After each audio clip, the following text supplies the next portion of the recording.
Hey, it's Rachel Carroll with the Neuromuscular Studio. I am here with Eric Christensen of the wonderful Chandler Physical Therapy. We are here to give you another video today, talking today about working from home. So many of our clients and so many of your patients as well have now found themselves, of course, working from home, being we are all social distancing and we are approximately 6 feet apart.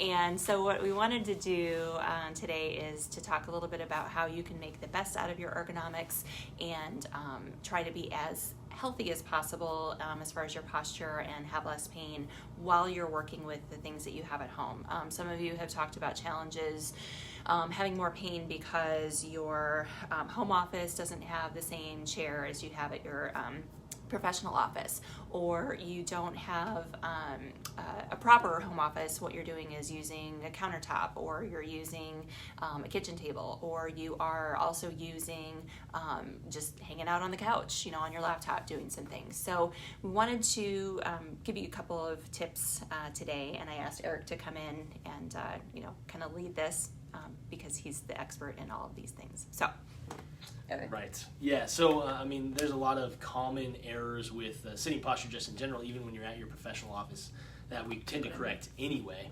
But if we're looking at computer use, especially with at home, if you're using a laptop, it's just not an ideal situation. You don't have that monitor set up.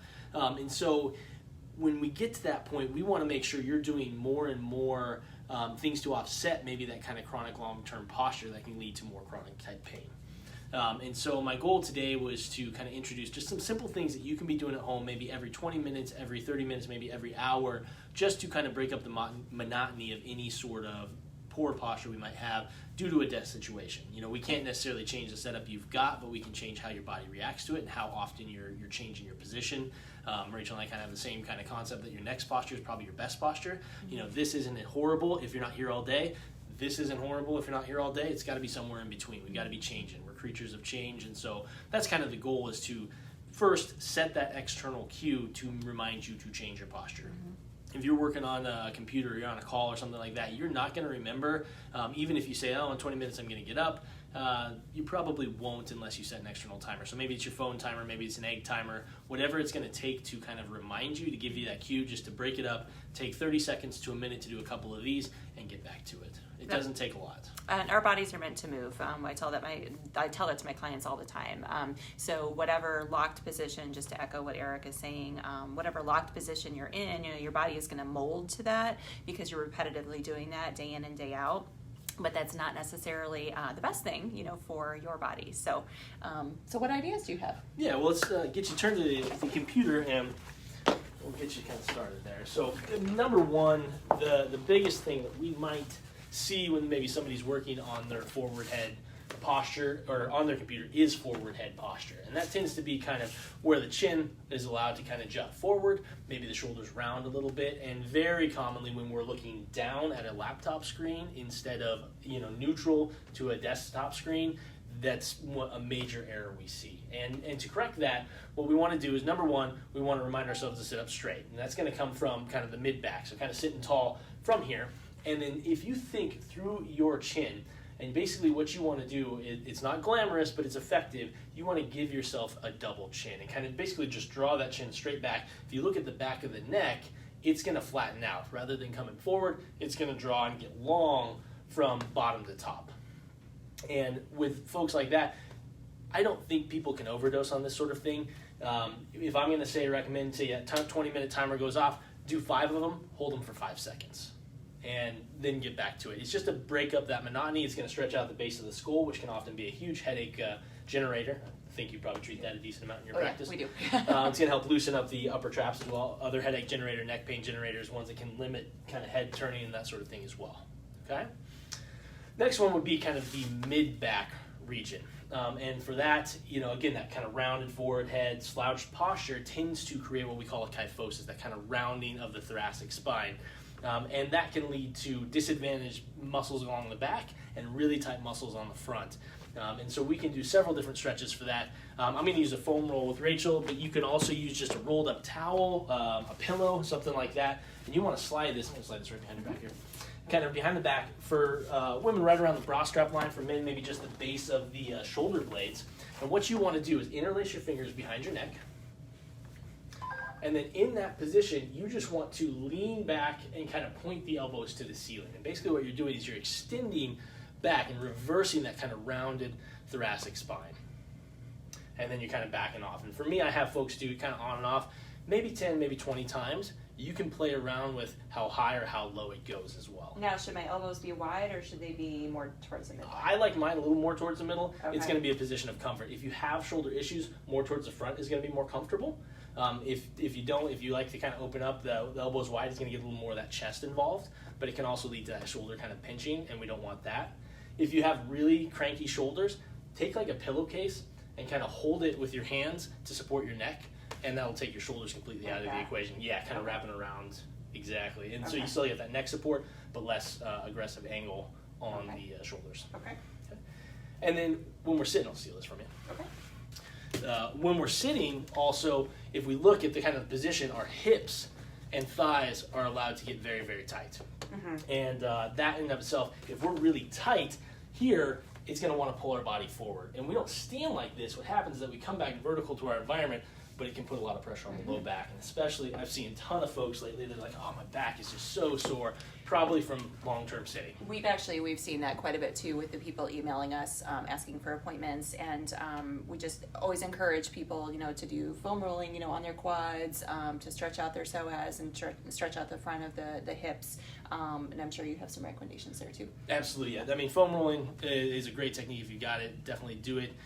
Maybe we can put together a quick little guide on how to put foam rolling together, something like that, and we can throw that out there as well. But just keeping the front of the hip, front of the thigh loose. If you can't get out of your chair, I'm going to have you scoot your chair back a little bit. Slide your rear into the front of the chair. Can you take your right foot and kind of hook it back underneath the chair? And then from that point, keep abs kind of tight and just lean your shoulders back. And kind of almost like you're leaning back against the chair. Yep, and just and you can use your hands to support the chair. And as you do that, you start to feel the pull kind of front of the hip, front of the thigh. Okay. So if you can't get away from your chair, you've got, you're on a conference call or something like that, video chat. This is a great way to kind of stretch front of the hip, front of the thigh without ever having to go anywhere. Now make sure you're anchoring with your other foot, because if you have a rolling chair like I do and you have a carpet guard, can be a little slippery. Disappear for a minute. Yeah, I don't want to. Okay. With those kind of static stretches, I tend to recommend about 30 seconds. Anywhere from 1 to 3 times is very appropriate. And obviously, you want to tackle both sides, of course. And obviously, the intensity for that is going to be what you can handle. The goal is not to bring tears to your eyes. The goal is to get a good quality stretch without overwhelming it. You should not feel like you have to brace or guard against it. Okay, all right. If you do have the opportunity to get out of your chair, have you stand up and basically maybe face the computer if we can. Change this just a little bit. Okay. And kind of stagger right foot back, left foot front. Right foot back, left foot front. There you go. Okay. For those who don't know what pelvic tilt is, kind of tuck the butt underneath. Okay. And then in that position, just lunge your hips forward. And as you do that, should get a kind of decent pull kind of front of the hip area. With that. Here, yeah. Yep.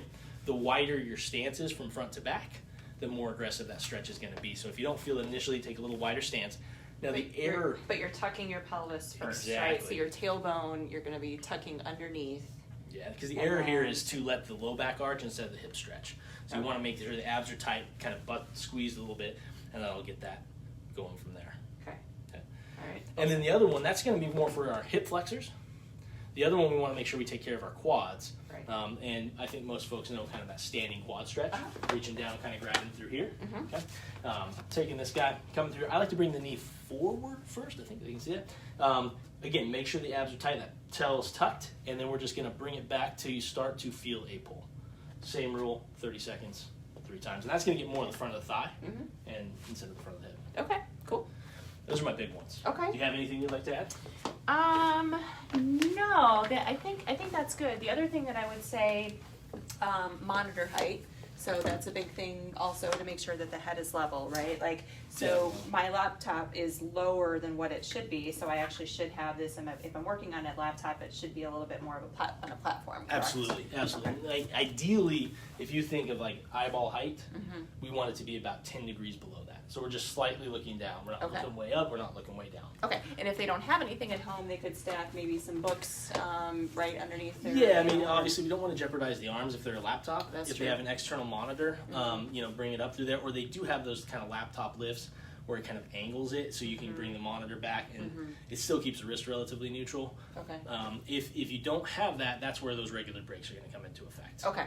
Just really make sure you're taking those regular brakes, because a consequence of posture, right? So what are we going to do to offset that? Do as much as you can. Okay, all right. Well, and honestly, everybody, now that we're getting really super hot in Arizona with 100-degree days, everybody should be hydrating significantly. So definitely recommend, you should be drinking enough to where you have to get up and go to the bathroom every half an hour or every hour. So Right. That's, good body cue. Good body cue. So get up there, go get yourself some water out of the fridge or something like that. Do a couple stretches on the way. It doesn't have to be this huge fixed time interval. Just take advantage of what time you got. Cool. All right. So if you guys have any other immediate questions, just send us a note. You guys know where to find us on social media. Eric is very active on social media as well. Definitely follow them on Facebook. Follow them on Instagram. You guys on Twitter? We are on Twitter. Yep, Twitter as well. So we're gonna kind of keep doing these videos to help you guys. I've been asking our clients for some feedback on the things that they're having the most challenges with and the most struggles now that they're home. So we're doing this for you guys. So if you have any specific questions, things that you're butting up against at home and you're having pain because of it, please reach out to me, and then we'll do another video. Yeah, okay? Definitely. And while unfortunately, Rachel, your office is not open, we are still open. So if you guys have some questions that you're not managing at home, we do phone visits, we do telehealth, or if you feel comfortable coming to the office, we'll take care of that too.